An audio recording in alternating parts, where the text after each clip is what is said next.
لو عربيتك فيها فتحة سقف فالفيديو ده ليك. الصيانه اللي بتتعمل لفتحه السقف في ناس كتير قوي ما بتاخدش بالها منها، وساعات بتعملها في اماكن وتدفع فيها ارقام كبيره وما بيشوفوش ايه اللي بيتعمل فيها اصلا. انا النهارده جاي اقول لك تعمل صيانه فتحه السقف بتاعتك ازاي بنفسك عشان ما تدفعش فيها كتير. انا طارق صلاح وده الجراج.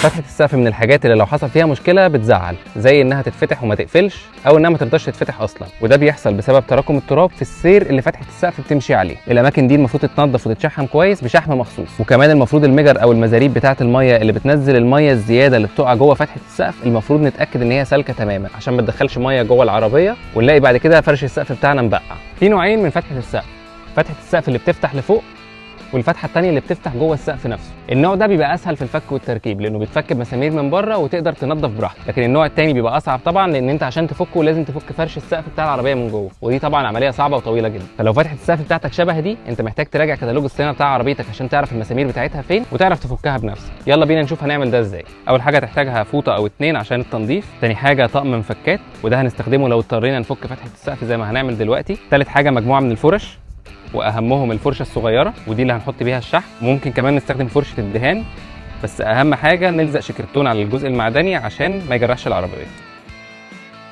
اهم حاجه بقى هو السبراي اللي هنشحم بيه، ممكن نستخدم شحم ابيض عادي اللي هو شحم الليثيوم وده اللي كل الناس بتستخدمه، بس مش ده اللي المصنع بيحطه في العربيه. المجرى بتاع فتحه السقف بيتشحم بشحم سيليكون شفاف وده ممكن نستخدم فيه اي نوع او النوع الاصلي طبعا بتاع العربيه. في حاجه كمان هنستخدمها عشان نسلك المزاريب بتاعه فتحه السقف او المجر بتاعه الميه بتاعه فتحه السقف.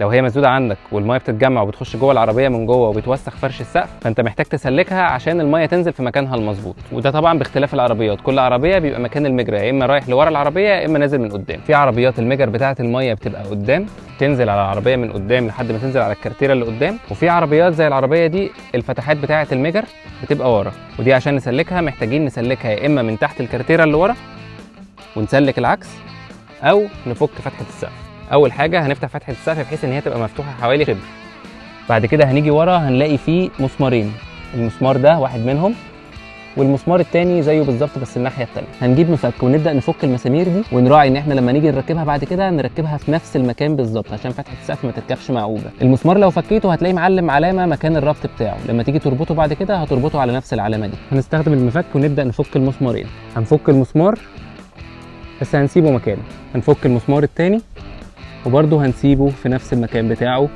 ما نشيلوش، وبعد كده هنخش جوه العربيه هنلاقي في مسامير تانية هنفكها. لو احنا فاتحين فتحه السقف هنلاقي المسمارين دول الناحيه الشمال، ده واحد وده التاني، نفس القصه ده واحد وده التاني. هنفك المسمارين اللي قدام هنا يمين وشمال ونشيلهم خالص، المسمارين اللي وراهم هنفكهم ونريحهم ونسيبهم في مكانهم. بعد ما فكينا المسمارين اللي قدام وريحنا المسمارين اللي في النص هنيجي على المسمارين اللي ورا ونشيلهم من مكانهم خالص، وبكده فتحه السقف هتبقى حره بحيث ان احنا نرفعها ونرجعها تاني. بعد كده هنجيب حد يساعدنا ونحاول نرفع فتحه السقف لفوق زي ما انتم شايفين، بقت حره الحركه تماما. بعد كده هتلاقي الميكانيزم بتاع فتحه السقف كله باين قدامك، نظف بقى براحتك يا معلم وشحم وبعد كده ارجع ركب فتحه السقف تاني. خلي بالك وانت بتنظف لو في اي حتت كاوتش اتشالت من مكانها ترجع ترجعها تاني في نفس المكان بتاعها بالظبط زي ما حصل معايا كده.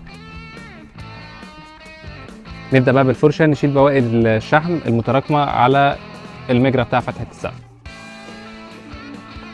بعد ما نتاكد ان احنا شلنا بواقي الشحم كويس جدا وبواقي التراب هنبدا نشحم المجرى بتاع فتحه السقف. بعد ما نضفنا فتحه السقف وتاكدنا ان احنا شلنا الشحم القديم والوساخه القديمه لازم نتاكد ان المزاريب بتاعه الميه سالكه عشان لو في اي ميه وقعت جوه فتحه السقف نضمن ان هي تتسرب مظبوط بره العربيه سواء بقى من الغسيل او من المطر. واخيرا هنيجي للفقره بتاعه التشحيم.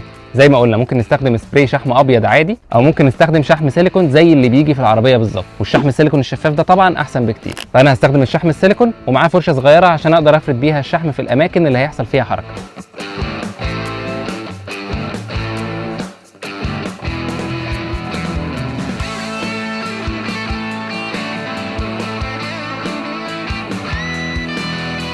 والناحيه الثانيه هنعمل نفس الحكايه بالظبط، هنشحم اي جزء متحرك. بعد ما خلصنا تشحيم هنمسك منديل ونشيل الزيادات بتاعه الشحم من الاماكن اللي احنا شحمناها عشان الشحم الزياده ما يلمش تراب، ونرجع لنفس المشكله تاني. وبعد ما خلصنا تشحيم المجرى هنرجع تاني نركب فتحه السقف مكانها بالظبط.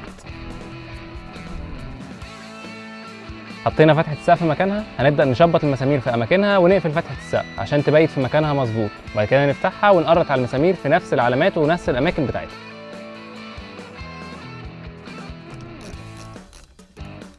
وبس كده، بعد ما ركبنا فتحه السقف هنفتحها للاخر مره وبعد كده نقفلها عشان نتاكد ان الشحم ماشي مظبوط وما عندناش اي مشكله. لو الفيديو عجبك ما تنساش اللايك والشير والفولو، ولو انت على اليوتيوب ما تنساش تعمل سبسكرايب وتفعل زرار الجرس.